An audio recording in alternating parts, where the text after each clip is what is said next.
Welcome back to Season 4 of the Sober Motivation Podcast. Join me, Brad, each week as my guests and I share incredible and powerful sobriety stories. We're here to show sobriety is possible, one story at a time. Let's go. Kevin shares his powerful story of struggling with alcohol addiction and experiencing multiple rock bottoms. Kevin details his journey through treatments, a car accident, and personal battles, ultimately finding sobriety and purpose through unwavering support and self-discovery. Join us as Kevin recounts how he rebuilds his life, relationships, and embraces the joys of family. And this is Kevin's story on the Sober Motivation Podcast. Welcome back to another episode of the Sober Motivation Podcast. Today we've got Kevin with us. Kevin, how are you? Doing great. How about yourself? Yeah, I'm good, man. Thank you for being willing to jump on here on the podcast and share your story with all of us. Absolutely. If it gives somebody hope, that's my main goal. Yeah. So what was it like for you growing up? Growing up was actually, it was a decent childhood. I grew up in a hockey family, Minnesota. We were a tight-knit family, and things were always, we weren't rich, we weren't wealthy. We were just an average family down the road, just a normal next-door neighbor. Growing up as a kid, drinking was a big thing. It was just like at every event. It was every family event. It was the neighbors will have a drink while they're mowing the grass. It's just a normal thing. It's a normalcy around here. And my life changed a little bit when I was at a young age, at around 8 to 9 years old. My mom ended up getting cancer. We woke up one morning, school morning, and I was like, should be up a little bit way before this. And it's probably like 9 o'clock and I'm waking up late. It's school day. And just to walk in on my mom having a grand mal seizure. So me and my brother were home, and I yelled at my brothers. He called the cops, and we saved my mom at the time, but she wasn't really given much of a time. It was just basically borrowed time. She only was given three months to live. After that, she had a tumor in her brain, and she lasted longer than what they said. She was a fighter. She lasted maybe a year and a half. So we were able to do Disney and try to do as much as we could, spend as much time as we could with her. And at that age, I really didn't know exactly what was going on. My mom was there. I just knew she was sick. That's all I knew. I didn't understand death at the time. My brother took it harder. He took his grief and he ended up going right into using drugs at a young age, smoking weed, what kids can get their hands on at that age. And he just went down that path at a very young age with addiction and drinking and drugs and the whole 9 yards. I was more or less just get myself into sports, do as much as I can to stay focused. I was more of a sports kid. So after my mom passed away with a hard time, my brother was into his full-blown addiction and running around the streets. My dad was in and out of the bars, getting arrested for a DUI when I was a young age. That was a lot to take in for a kid, but I still didn't understand what was going on. I thought that was just a normal thing. Mm-hmm. My brother, at a young age, he was in and out of jail. I was in hockey, and I was in the hockey ranks, getting rides from friends and family just to go to my sports. And my dad was either at the bar or he'd be at the games. He made it there as much as he could. And I understand now today of what was going on in his head. And he was just trying to know himself because he lost his love of his life. And I lost my mom, but I didn't understand it until I honestly still today, I struggle with believing that she passed away when I was at a young age. And I know she did. And I always blamed God for it. And today I understand I can't blame God for it. He just needed my mom to be there, to be as another angel to help. My drinking really didn't pop off until I was in high school. I just seen the troubles that were caused with my dad and with my brother. And I would just always say, I'm not going to drink. That's not my thing. I'm going to stay in sports. You can have those dreams when you're a kid, but when you get older, you start realizing that hockey's that's not going to be my life. I'm not good enough to be that person in the pros. I started drinking a little bit at parties and I was around 18, 17. My 21st birthday is basically where I started that's when I started drinking. That's when I started going. That's when I found out drinking is just the way I can get through work, get rid of my anxiety, and focus on myself and ease myself after I get done with work. It was just a thing I thought that was a way to calm myself. I strived myself at a young age, just be driven. I started working in automotive at 16. I basically would go to school and then I go right to work. And I was able to buy a house at 25 and I was a manager by 25 of a shop. So with that younger age, and like I see the generations now coming in at a younger age, and I say to myself, it's like, how would I do that? Why would I do that to myself? Because I was mostly just work and no play. And I just wanted things in life that I didn't have when I was a kid. And so I was basically going from house to house. I didn't have a foundation. I didn't have a home. And I struggled with abandonment issues because my dad would either be in jail or my brother would be in prison. So I wanted my own home. And I got married at 25, had all these things, but I still was missing something. I wasn't happy. And that's where my drinking picked up. And I'd go to work, come home, drink. It was more of a weekend type deal. I ended up getting a head injury from falling into a curb out in front of my house, letting my dog in. So I got basically leave from work for almost 3 months because I had a hard time speaking. It was my 5th concussion, numerous ones from hockey. So the only way I was coping was drinking all day. And what I know now is like my drinking all day was, and my side effects I was getting, it wasn't from my headaches. It was just my drinking all day. So when I go onto these checkups to get cleared off for work, I would fail them because either I couldn't stand on one foot, or I couldn't see clearly still, or I was still having the headaches, migraines, and the whole 9 yards. But what I realized now, I think most of it was because of my drinking all day. And I just remember one time when me and Steph went for a walk to get me out of the house. And I would say I see things out in the yard. That's just, my life isn't normal anymore. I'm seeing things. I see shadows, and it's just the weirdest freaking deal. And I don't think they were in my head. It was mostly the drinking I was doing. Just going back there for a second to when you first started drinking, what was that experience like? Some people have different sort of experiences they share when they first got started, but you had a lot of stuff happen when you were younger. Was this some sort of relief for you in any way of everything that went on or was going on? It just made me feel more comfortable in my own skin. Everyone always says they had that warm feeling going down their throats and the warm fuzzy feeling in their body. I never really had those feelings. It was just more or less, it made me feel comfortable in my own skin. I always battled the self-esteem issues. I always had a social anxiety. It was just me growing up in the hockey rink. It was never me going to parties and talking to people. It was just putting a mask on, and it was just me. That's the only way I could feel free when I was a kid. In school, it's just I hung out with the people, but I never felt comfortable of hanging out and talking to people and meeting new people. This, like you and me are doing today, back then I wouldn't be able to do it. It was, I got to have some drinks in me and then I can do it. Yeah. The feeling I had, there really wasn't a feeling. I was more comfortable in my own skin when I was able to drink. I got rid of that anxiety. It just felt more free. And so I thought. Yeah.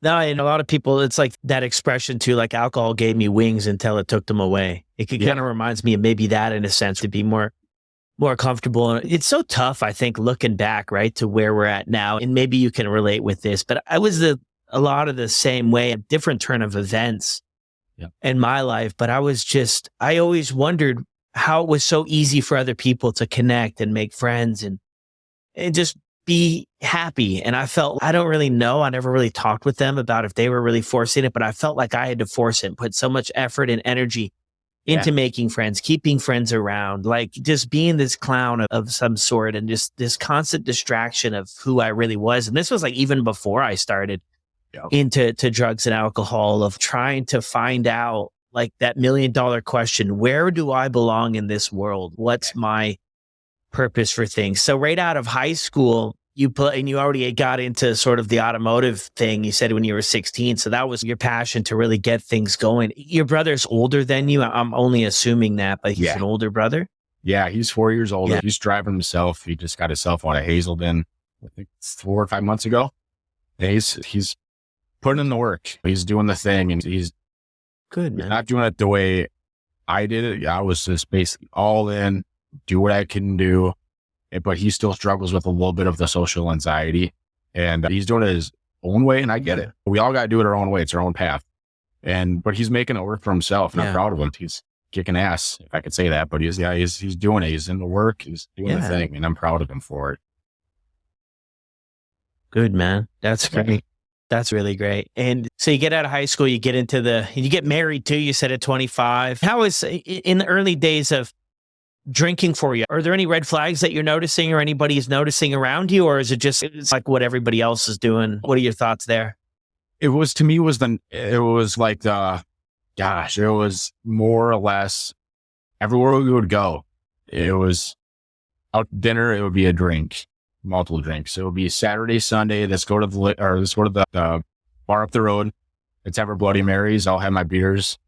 I have to reflect on it with this conversation here. I remember they used to start off with just one. We'll have something to eat. And then later on in the years, it was, let me try to get this third one down and then we'll go, or let's try to get the fourth one down and then I'll go. And every time now, I think about it, it's like, yeah, there was red flags, 100%. We would only go there for this one there, here and there, maybe a soda, just little by little. But then the more I think about it, it's like it progressively got worse over the years. And we'd go on a Sunday and I can't go. It's just, I want to have one more. And I'd already be 5 deep. But then before I went, I'd already have a couple before I went there. So yeah, there was red flags and I didn't want to see them. She seen them. I didn't want to see them. It was not my problem. It was your problem. It was their problem. It was the bartender that cut me off's problem. It was never my problem. And that's just the blindness of our addiction, right? Yeah, it's so true. And the hindsight's 2020, right? We can see it now clear as day, but when you're going through it, it's the truth. You can't see it, or we're not willing to accept it, or we're just lacking that ability to be honest with ourselves, to be like, hey, this is how it's going. It's so easily to rationalize and justify the next one, or it's everything around us. I'm with you on that 100%. I was blaming so many things around me for where I ended up. And it wasn't until I changed that perspective that things could have the chance to change. How are things going for you? Because you're moving up the ranks in your career, your job, getting married, all things that kind of check those boxes in life, right? Buying a house. And when you're doing all that stuff, I think too, when we're wrapped up in it, it's really hard to be like, what's the problem? I'm checking this box. I got this going for me. Like, how bad could it be? Yeah. I'm doing the thing. I got my job. I'm a manager of a shop. Like, I got it all. I'm still not happy though. Here's kind of like, everyone says they have a rock bottom, right? But I don't know what a rock bottom is. In all honesty, I'm going to go through this part of my life where there's been numerous rock bottoms that normal people will say is a rock bottom. Yeah.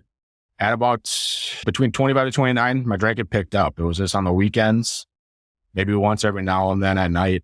It was to an excess. Yes. Till then, to me, then it wasn't to an excess. It was to me to get numbed out and go to bed.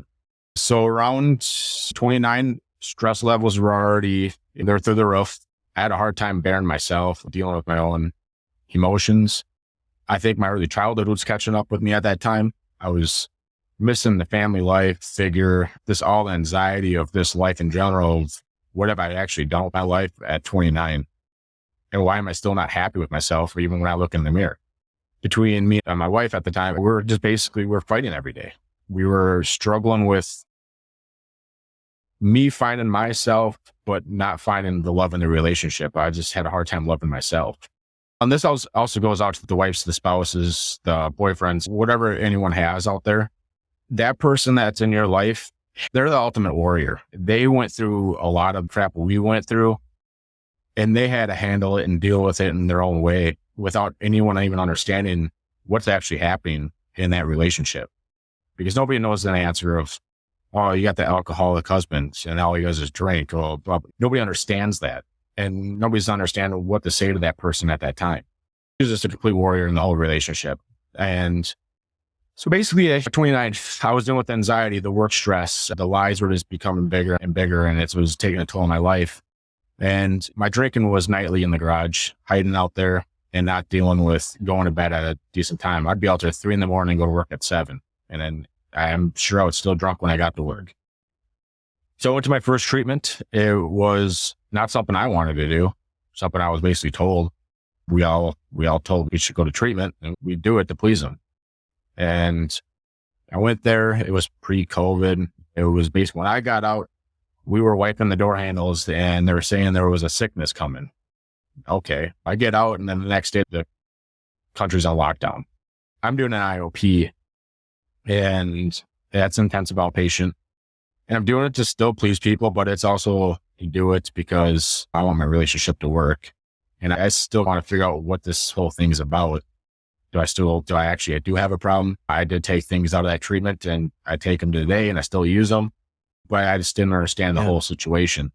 So I would do my OP, but I was still drinking. I would shut my camera off and I would go in the garage.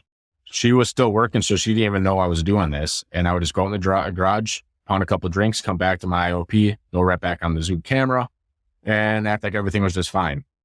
And I was doing that for a while, but it caught on. It catches on to us. They catch on. They're not stupid. They'll see it at some point.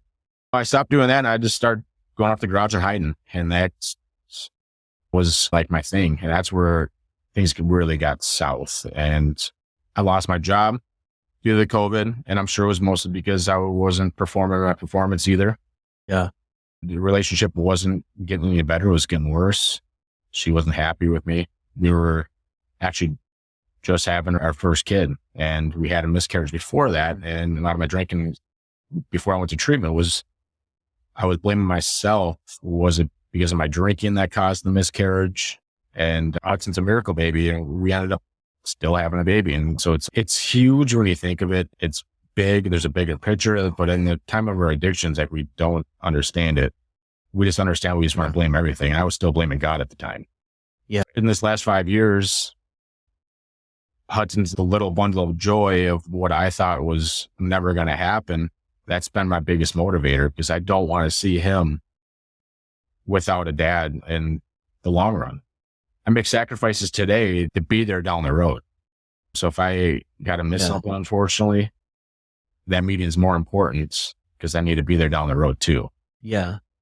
Yeah. Just interesting too, right? Because there's two things I'm thinking about here. One is that thing we go through, right? Of everybody else's problem. There's no problem with alcohol. It's everybody else's problem. And that lack of accountability too. I'm wondering like how you started to chip away at that block to realize, okay, maybe it isn't everybody else's. And part of the, you sharing too, like your wife's not too impressed with how things are going and everything. How are you feeling about where you're at in life, especially when you go through, are you doing the IOP, you're drinking in the garage? Like, I think we can fool ourselves pretty good. Yeah. But I also think there's a level of, we know what we're doing is not really in line with who we are or who we want to be and outweighs on us. What are your thoughts about those?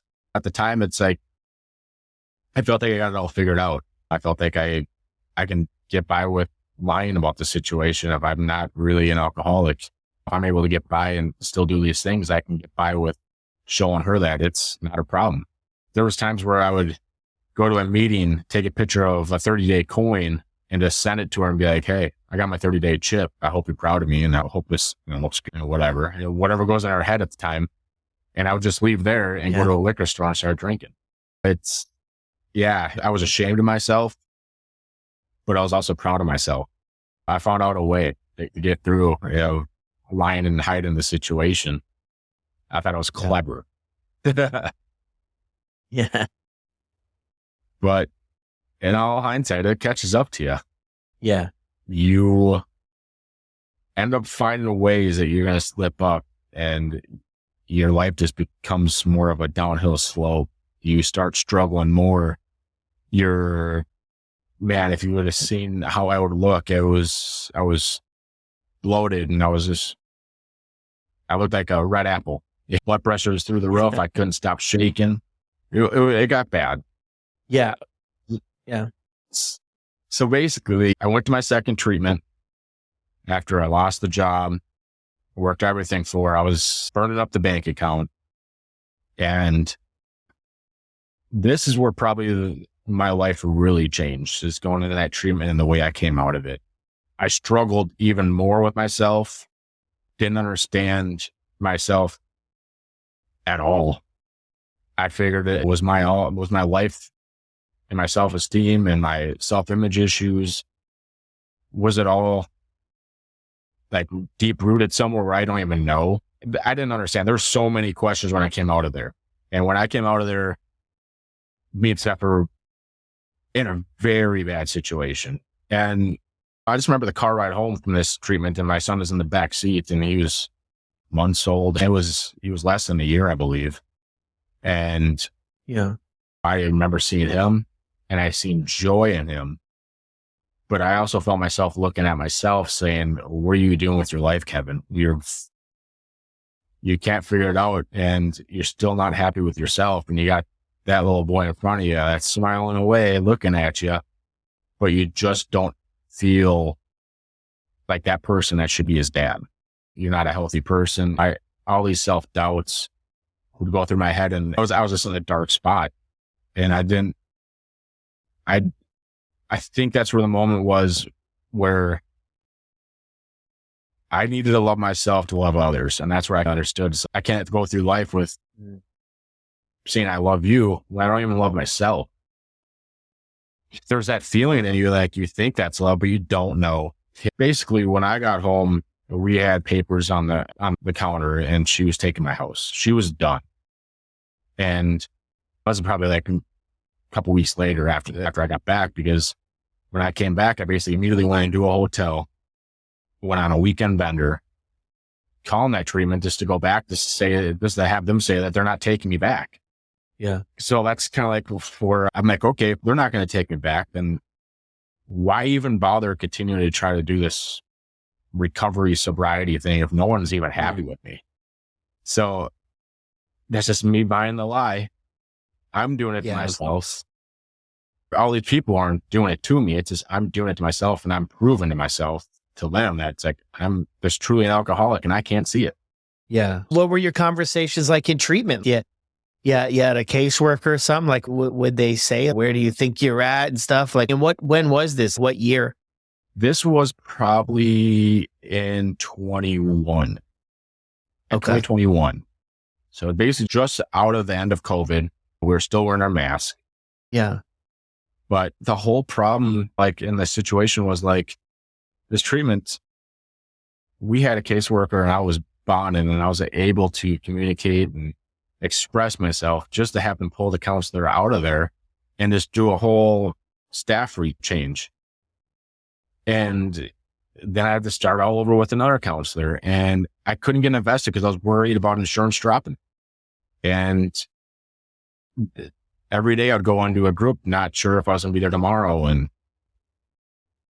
I just couldn't express myself the way I wanted to, the first counselor, because I just felt like I was just being just another person. I just felt like it was just a game, and I couldn't get invested with it. And there was times where the counselor would be like, maybe you two should just get a divorce. And I were here to work on things, not to make things even harder in my life. And yeah, I just left that place just confused. I didn't know what I even wanted. I just had no self-worth at that left there. I didn't know what life was anymore. That's where the problem was. Like, I couldn't love myself because I didn't know what was real anymore after leaving that place. It was this bad experience, put a bad taste in my mouth. And it just confused me even more, I should say. Yeah. It's interesting too, with what you're sharing about struggling to love yourself, accept yourself, and find that place within. You feel like that, and you've probably done some work on this sense where the journey goes, but do you feel like that's coming from childhood experiences too, about what was around you and how life was, and not in a sense to blame anybody else, but maybe just how things were going in your life? Yeah. My life back then was just basically, it was more of an isolated type life. And that's where I got my comfort. And that's where today's life, that's where the problem's kind of rooted down to. I'm more of a self-isolation type guy. I was hang out in my room, go to hockey, come back, hang out in my room. Nobody was home. I'd make my own meals at a young age. Yeah. My dad would play video games every now and then, but I was mostly just me and myself, and me just taking care of myself and hiding in my room. Yeah. So what happened was, like, in my adult years, is the only way I could cope was unhealthy. It was me alone hiding in a garage, because that's what I was normalized in my life. And when I was a kid, I was hiding in my garage. I dealt through my emotions by myself in my room. Adult years, I hung out in the garage and would just drink myself to oblivion and then go to bed numb. So that's the only way I was able to cope at an older age, because I was taking those childhood isolation habits and focusing in my adult years. Yeah, it's kind of hard to break out of those bad habits, but you can definitely get out of those habits. if we do it the proper Yeah. way. That's what I do today, obviously.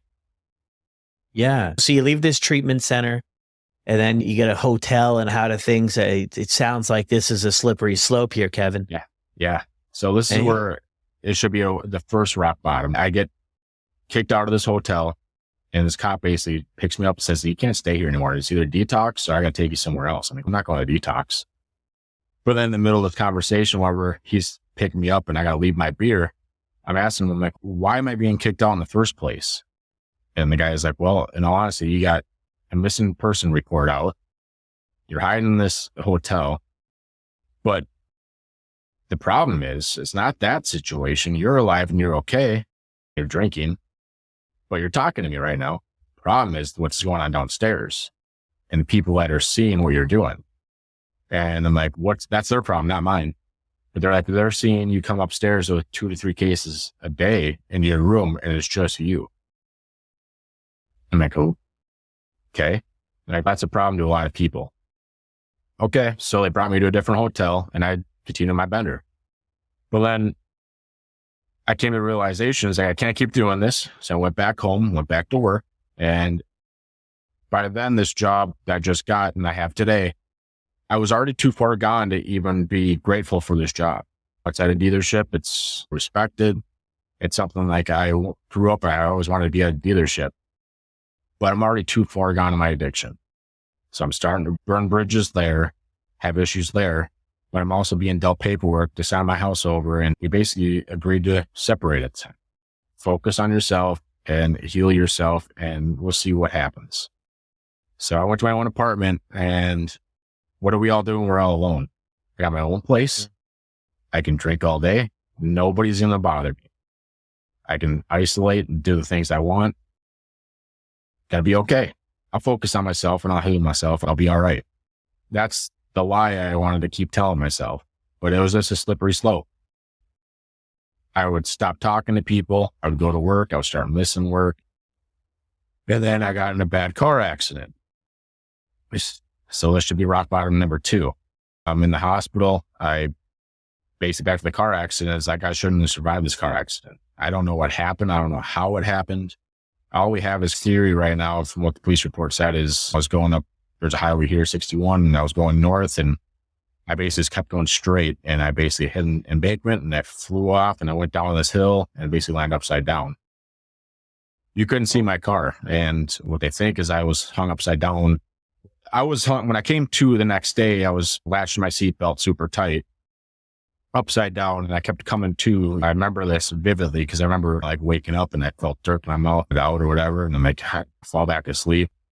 But it was basically, I thought at the time was just me dreaming of glass and dirt in my mouth. It was just a bad dream until I actually came to and realized I was upside down in my Jeep. So what they think happened is this happened at night, and I came to around 5:36 in the morning, hanging from my seatbelt in this ditch. And it's on a highway. People could see it, but I was just so far down there, like you would have never even guessed there's a car down that hill. So it was surrounded with trees and brush. So I remember my cell phone ringing, and I was able to reach it, and it was Steph letting out my dog at the time, and I was able to call her back, and she's not happy with me. She's like, well, what do you want? I'm like, I need your help. I'm not too far from the house, and I got in a car accident. And our conversation was back and forth. I'm like, you just need to listen to me now and just get here now so I can get in the car. So I was able to get my seatbelt unlatched, go across to the car, able to look at it and say, what happened? I heard her car coming, and I was able to get myself up this hill and get in the car. And it was her, my son in the back seat, and me, bloody from head to toe. And I couldn't feel the rest of my body. So somehow my adrenaline got me up this hill to get in the car. I couldn't walk after that. I remember she brought me to the house after yelling at me, and I remember my son being in the back seat, and he was crying. And I said, why did I do this? What did I do? And I know it was from me drinking all day. I passed out behind the wheel, and I got behind the wheel, and I shouldn't have. And that's what scares me even more. It's like, I could have took somebody else out. I could have had my son in the car. And I I knew I would never drink with my son in my car, but if it did happen, that's what scared me. So I had all these emotions of, I can never do that ever again. I can't go through that life. If that it was a possibility of possibly killing somebody, if I would have killed somebody, where would my life went? I'm in her basement bedroom. She took me here because I said, I can't lose my job. I can't get a DUI if the cops get involved. So I ended up passing out in the bed, and next thing I know, I'm in the hospital. And I remember her and her dad carrying me to the car. I remember that coming to and back and forth, but I was just getting purple head to toe, and I couldn't walk, and I was getting swollen. So I got rushed to the trauma unit, and I'm there, and the cop shows up, and he says, you know, what happened? I gave him the honest. I still don't know. I don't know today. I don't know exactly what happened. I just remember what happened that morning. I know I was drinking, but I don't know how I got there that night. He gave me a conversation. He says, whatever it is you're going through, just make this a wake-up call. I could give you a DUI right now, but I'm not going to do that to you. I want you to take this and think about what happened and try to take it as a learning experience. And after that, I'm like, I appreciate everything you said. And that's the way I would have wanted it to be. I wish I would have took it at that point. But I said to myself, like, I'll never drink again, and I'm going to go back into treatment. Spent the week there. I was able to somewhat walk when I left. And by the time I got to my apartment, I was door dashing alcohol to my front of my patio. And there it just goes downhill faster. So I'm already at 2 rock bottoms. I should have been rock bottoms. Those are the moments where people think that those should be rock bottoms. You should stop after that. But I kept drinking. Only way I could cope with the stress I was dealing with, the pain I was in. My relationship was definitely not going to heal itself anymore. That's probably the end. But she still cared for what I was going through. She still was there to help me out with medications, be there for me if I needed it. So fast forward, I'm out of work for a good while now, and I progressed my drinking from a couple cases a day to 3 to 4 cases to 5 cases a day. And I couldn't get through a work week within a couple of days. I would go for 2 days and I'd be done. And my shakes would get so bad at work, I would start sweating profusely that there was a guy at work, and I was showing him something, and I was trying to put the dipstick back in, and he's like, Jesus Christ, Kevin, you're shaking like a leaf. And I just looked at him and I basically swore at him and said, it's my shoulder. Just leave me the F alone. But I knew the entire time it was my shakes from not drinking. I would never drink at work. And I always said, that's not my thing. I gotta be sober, and I'm there to do my job. And I understand now why people drink at work is because they got to worry about those shakes, and it's the only way they can get by without feeling sick. And I understand it. I always wondered why people did that. I understand it now because I was trying to get through it and I couldn't get through it. So I would find any way to leave work early just to go home and start drinking again. So I would get sick. So I got home, I started doing my thing, and every night was this downhill, every night downhill. So that was a problem. I'd start drinking some more, not talking to anybody, and life was just not an easy life. It was me doing it to myself. I hated myself. And the way to cope, and the way we cope is drinking. Or we go and do things we don't want to do because we think it's the way we should do it. I was able to kind of have a couple moments that kind of really brightened the way I needed to change things. And I remember it was June. Steph wanted to pick me up to get Hudson some gifts. So I'm like, all right, yeah, I'll go. I'll sober up. And I'm up at 3 a.m. I'm still drinking. I'm like, oh, I better go to bed. I got to bed, picked me up, and I quit drinking around, I woke up, had a couple of drinks. She picked up around 11, and I went ahead and I stopped drinking for like a good 25 minutes, 30 minutes before she picked me up. And I started having withdrawals already in the car. I'm on the verge of seizure and on the way to pick up gifts for my son. And I remember she stopped to go have lunch, and I'm not feeling great. I'm at Culver's, and I'm at a pop stand, and I'm trying to fill my cup, and I'm shaking, and I can't even hold it, and I'm spilling the cup all over the place, pop everywhere.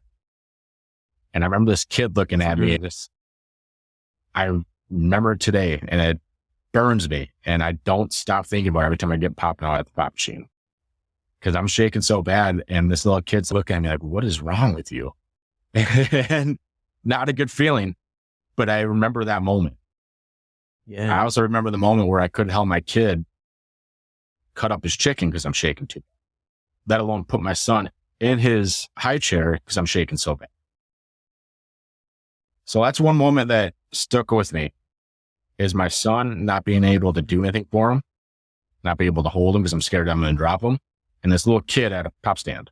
So she invites me to Disney that year, and I go to Disney. I sober up a week before, and in that time frame between that June to March, I had way too many welfare checks, way too many run-ins with family members of saying, you need to shape the fuck up.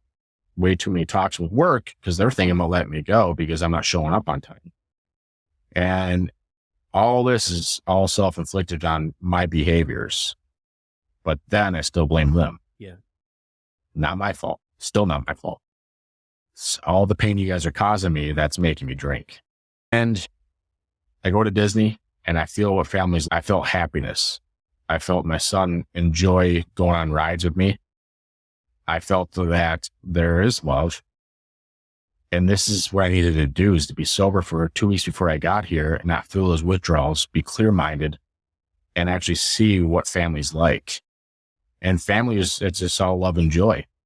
It's seeing him grow up with a father figure, a relationship that he can see and love, of actually being happy.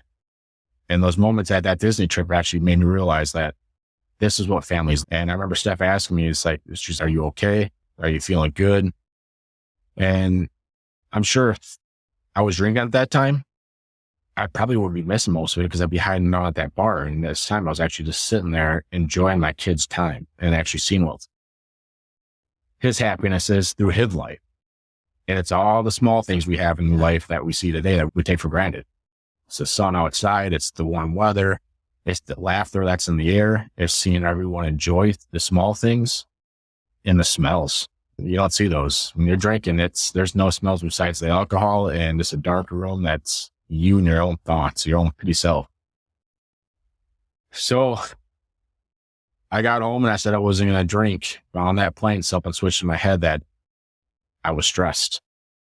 I went back to my apartment and I was supposed to be working on that Monday, and I left my house in Hugo here and I went north, and on the way there is four liquor stores. You know, that's a problem with alcoholism, right? We got liquor stores in every freaking corner. I was able to hit every single liquor store on the way home.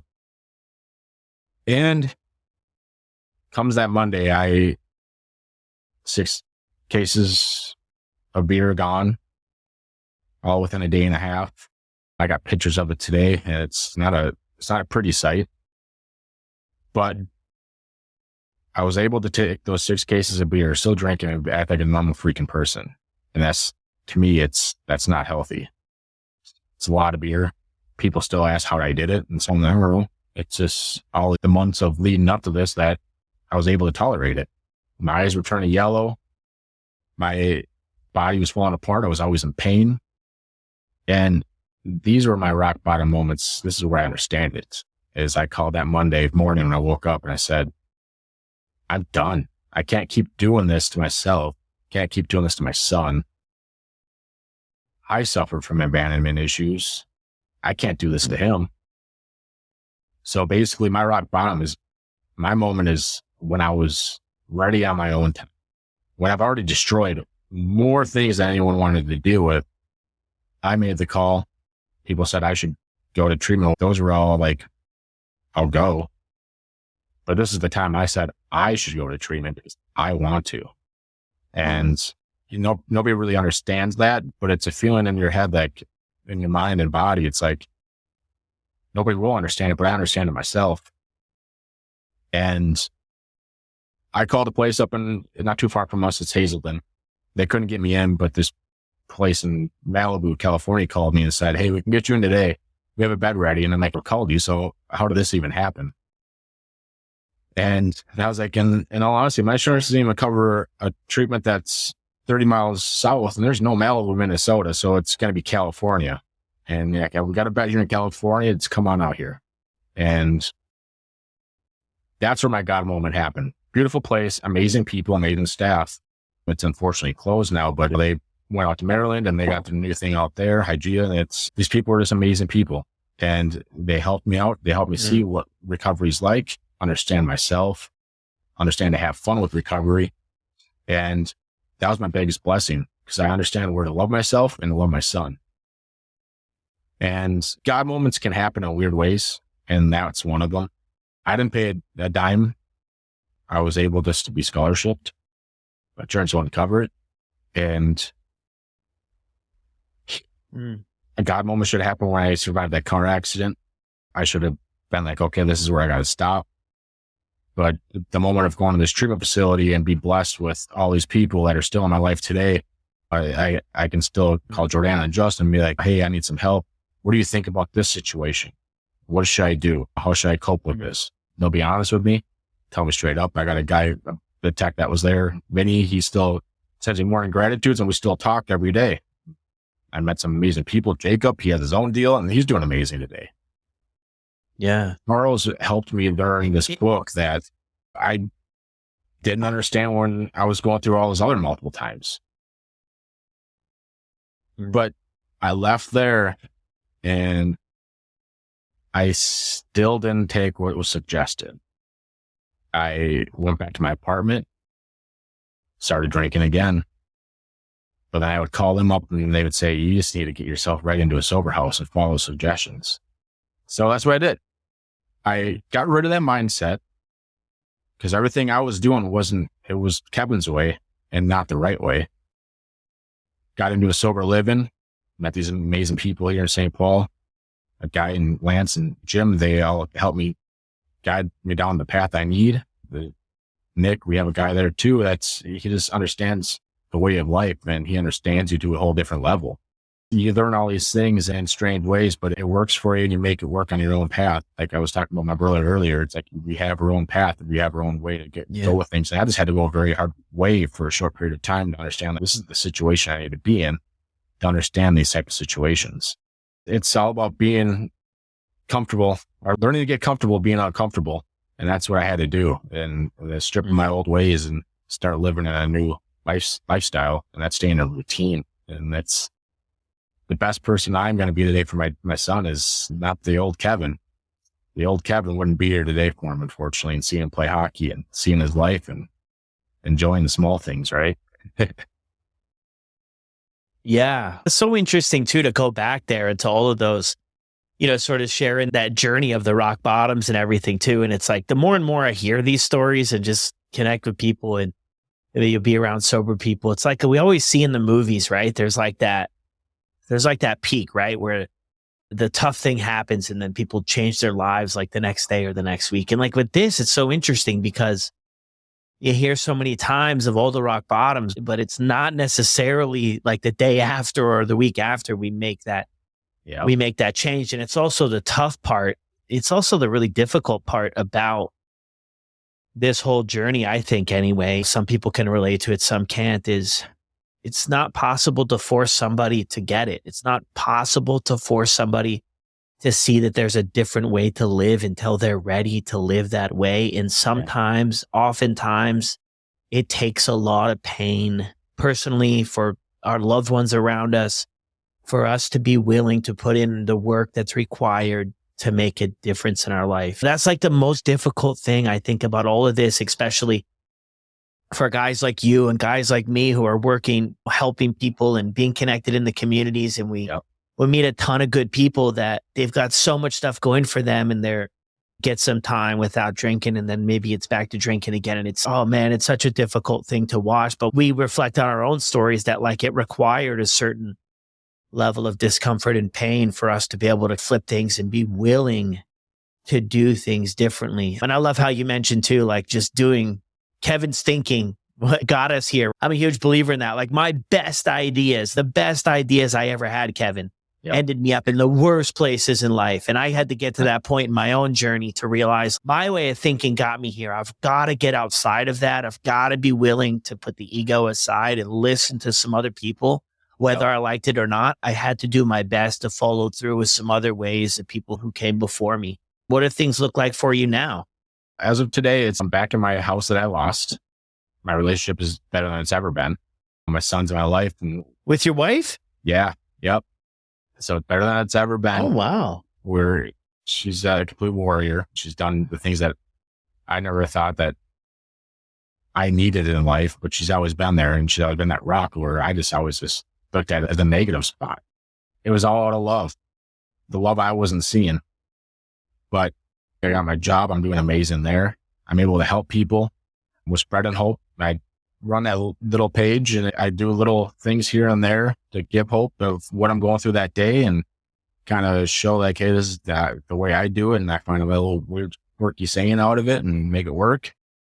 But I started doing these posts as kind of, we have this alumni page and I would just make posts and send it to these guys. And it turned to more of an accountability thing with me posting this on my social media. And that's what I needed as well, as more accountability.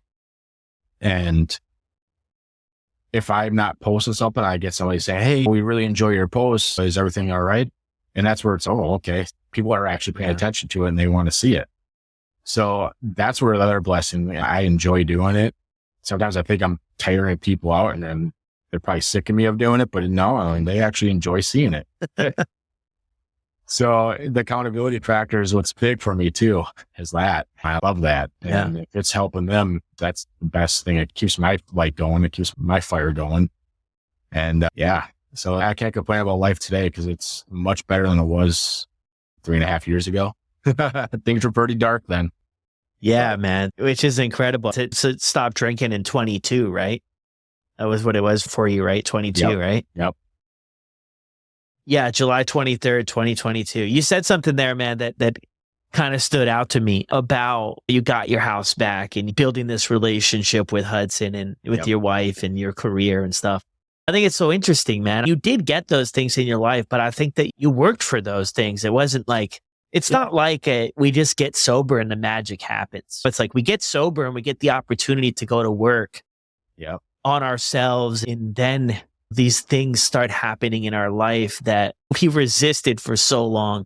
And I just think that's beautiful, man, especially if we go all the way back to the beginning. You hearing your story, I can't go away from how it was for you growing up and the struggles you went through and the story with your mom and your brother and your dad and stuff. And I see and I feel it's very important for you to do your very best to be present, to be a role model, and to lead the way of how to do this thing called life the best we know for your son. Yep.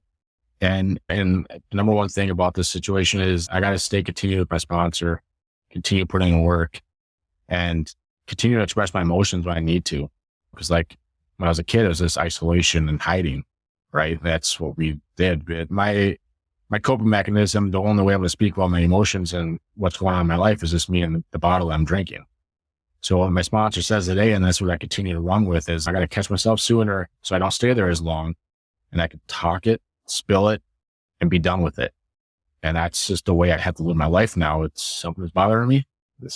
Hey, I got to say something. I got to talk it real quick and then I got to be done with it. Because the resentments, that's our offender, right? And I used to blame God, and I used to blame all these people. And all hindsight is always me causing the problem. It was my own thoughts and getting my own way. And that's what our biggest issue, getting in our own way and our own thoughts. And that's why we're going to have these people. For accountability or sober foundation. And that's what I built. I got all these people to call if I need to speak with somebody. And that's the foundation. I built it on the ground zero, and I'm going to keep building it up. Get as many people as I can.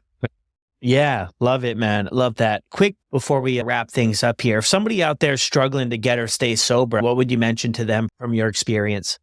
If they're struggling and they're having a hard time finding their light, is speak to somebody that has had time. Give it a shot. What's it going to hurt? You got to get uncomfortable. It's going to be hard situations, but it's going to be worth it. See what they think. If they truly think that there's an issue that you have going on and you hear them out, give it a try for a couple of weeks. I told my brother, like, give it a try for a month and see what happens. And he's still going with it. And it's not going to be an easy process. It's going to be hard.